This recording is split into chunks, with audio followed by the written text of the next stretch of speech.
मक्का royal clock tower को बनाने में लगभग $16 बिलियन का खर्च किया गया था। सऊदी किंग अब्दुल अजीज रॉयल क्लॉक टावर पर दुनिया का सबसे बड़ा घड़ियाल लगाना चाहते थे, जिसके ऊपर लगा होगा एक बहुत बड़ा हीरा और सबसे टॉप पर एक गोल्ड प्लेटेड क्रिसेंट। पूरा स्ट्रक्चर बनकर कंप्लीट हो चुका था। अब बारी थी इस स्ट्रक्चर के ऊपर दुनिया की सबसे बड़ी घड़ी बनाने की। इस काम को अंजाम देने के लिए जर्मनी की पैरेट नामी कंपनी को सिलेक्ट किया गया, जिनको इस काम में 165 सालों का एक्सपीरियंस था। इन सब में सबसे बड़ा चैलेंज इस घड़ियाल के कांटे थे। इनको ऐसे डिजाइन करना था कि ये तेज हवा में उखड़ ना पाए। इस घड़ियाल का बड़ा कांटा 23 मीटर्स जबकि छोटा कांटा 17 मीटर लंबा रखना था। यूं समझ ले कि बड़े कांटे को अगर सीधा खड़ा किया जाए तो ये ऊंचाई में 5 स्टोरी बिल्डिंग का मुकाबला कर सकता है। 600 मीटर की ऊंचाई पर हवाएं 200 किलोमीटर पर आवर से भी ज्यादा तेज चल सकती है, जो इस कांटे को बड़ी आसानी से उखाड़ सकती है। आखिरकार घड़ियाल के कांटों को स्पेशल कार्बन फाइबर मटेरियल से बनाने का फैसला किया गया, क्योंकि कार्बन फाइबर एक लाइट वेट मटेरियल है, लेकिन यह स्टील से भी ज्यादा मजबूत होता है। स्टील की कंप्रेशन स्ट्रेंथ यानी दबाव बर्दाश्त करने की ताकत ज्यादा होती है और वो प्रेशर पड़ने पर मुड़ सकता है, लेकिन कार्बन फाइबर प्रेशर पड़ने पर मुड़ता नहीं है। इसके अलावा स्टील में जंग लगने का खतरा भी होता है, जबकि कार्बन फाइबर पूरी तरह से रस्ट प्रूफ रहता है। मक्का क्लॉक टावर के लिए 4 नहीं बल्कि 5 कांटों के सेट बनवाए गए और एक स्पेयर में भी बनवा कर रखा गया। एक एक ट्रेलर में सिर्फ एक कांटा लाद कर इसे मक्का क्लॉक टावर तक पहुंचाया गया। ये कांटे इतने बड़े हैं कि इसके अंदर आसानी से चला भी जा सकता है।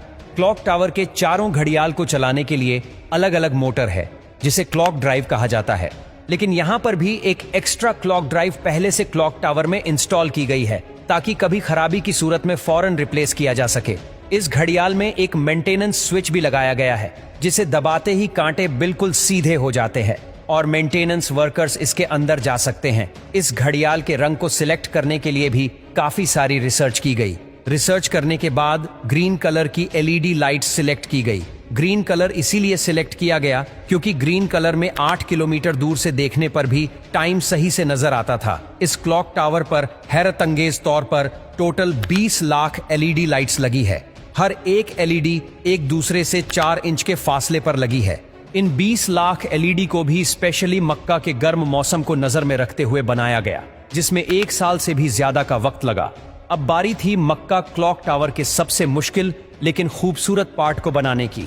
बिल्डिंग के टॉप पर एक क्रिसेंट लगाना था। ये क्रिसेंट 75 फीट ऊंचा और इतना ही ज्यादा चौड़ा भी है।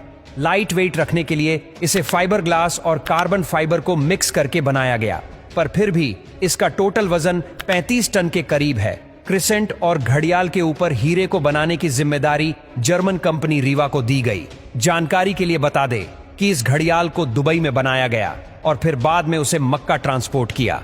सबसे खास बात यह कि क्रिसेंट के कोने कोने पर सोने की लेयर छड़ी होगी, लेकिन अगर ये क्रिसेंट पूरा 1 पीस में बनाया गया तो फिर इसे टॉप तक पहुंचाना और फिर वहां इंस्टॉल करना मुश्किल नहीं बल्कि नामुमकिन होगा, क्योंकि भीड़ और जगह की तंगी की वजह से यहां सिर्फ टावर क्रेन्स काम कर सकती है, पर वो भी इतना ज्यादा वजन एक साथ नहीं उठा सकती। तभी इसे अलग अलग पार्ट्स में बनाने का फैसला किया गया। इस क्रिसेंट पर गोल्ड की लेयर चढ़ाने के लिए करीब 10 करोड़ मोज़ेक टाइल्स के पीसेस चिपकाए गए, जिन पर सोने की लेयर छड़ी हुई थी। हर एक मोज़ेक टाइल्स को बारीकी से बनाया गया और फिर इनको 2 बाई 2 सेंटीमीटर के ब्लॉक में काटा गया। ये पूरा क्रिसेंट भी दुबई में तैयार किया गया और फिर फाइनल टच देने के बाद इसे मक्का भेजा गया। क्लॉक का डेमो वर्जन भी पहले दुबई की एक लोकेशन पर इंस्टॉल किया गया, क्योंकि जर्मन कंपनी के कुछ इंजीनियर्स पहले इसे इंस्टॉल करके देखना चाहते थे कि कहीं कोई खामी तो नहीं रह गई। सारे मसले फिक्स करने के बाद ही इसे मक्का तक पहुंचाया गया। 600 मीटर की ऊंचाई पर क्रिसेंट की इंस्टॉलेशन भी एक बहुत बड़ा चैलेंज था, क्योंकि इतनी ज्यादा ऊंचाई पर टावर क्रेन्स इतना ज्यादा लोड नहीं उठा सकती। इस क्रिसेंट को 4 अलग अलग हिस्सों में ऊपर खींचा गया और एक हिस्से का वजन करीब 4 टन था। ये इंजीनियर्स और वर्कर्स के लिए काफी खतरनाक टास्क था, क्योंकि एक तो टावर क्रेन्स इतनी ज्यादा ऊंचाई पर होने की वजह से ज्यादा वजन नहीं उठा सकती थी। दूसरा, अगर इस प्रोसेस के बीच तेज हवा चल पड़ी तो पेंडुलम इफेक्ट की वजह से 4 टन का वजन डबल भी हो सकता है। फिर वही हुआ जिसका डर था। ठीक उस वक्त जब क्रिसेंट का एक हिस्सा हवा में था, तब अचानक हवा चल पड़ी।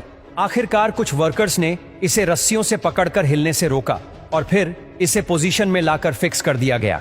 इस क्रिसेंट में टोटल 3 फ्लोर्स हैं, एक ऑफिस, एक मीटिंग रूम और एक मस्जिद, जो कि मैन मेड स्ट्रक्चर पर दुनिया की सबसे ऊंची मस्जिद है।